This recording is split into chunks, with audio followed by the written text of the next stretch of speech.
Heavy rains lashed several districts of Tamil Nadu, causing severe waterlogging. Red alert has been issued in Viluppuram in Puducherry, Cuddalore, Mayiladuthurai, Karaikalam, Naganapattinam and Thanjavur, as well as Tiruvallur, Padukottal and also Ramanathapuram. Schools and colleges remain shut in Chennai and 20 other districts. According to the Met Department, heavy to very heavy rains will continue till Monday, although the cyclonic circulation over the southwest Bay of Bengal is unlikely to concentrate into a low pressure area.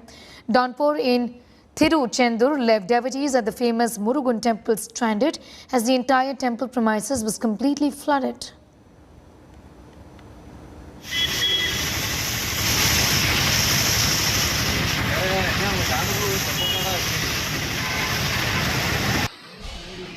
As rains start to lash Chennai city once again, we're seeing that several parts of Chennai city is once again seeing waterlogging.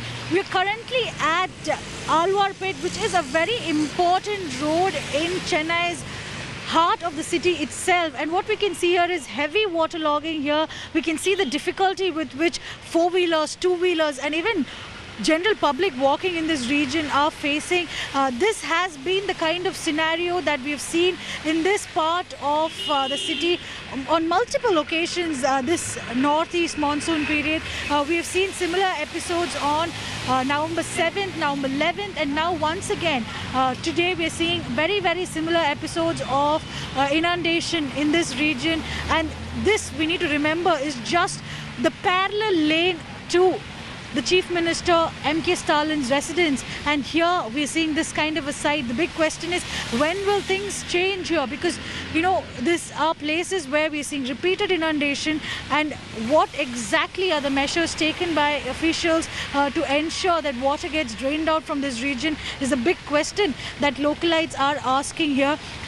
Meanwhile, we need to remember that a red alert has been issued for Chennai city and all the coastal districts along Tamil Nadu, and this is valid till tomorrow, and we're being told that tomorrow as well heavy rainfalls are expected in several parts of Tamil Nadu, and red alert is issued for more than 10 districts down south. With camera person Daniel from Chennai, this is Akshay Nath for India Today. Today's the highest rainfall 4 centimeter. That is an average for entire Tamil Nadu. We have to take it. That is the heaviest rainfall recorded till date. This is a condition. Considering the rainfall occurrence earlier, soil saturation, moisture conservation, as well as the continuance of rainfall activity, red alert is given for the coastal districts, and as well as orange alert is given for adjoining districts.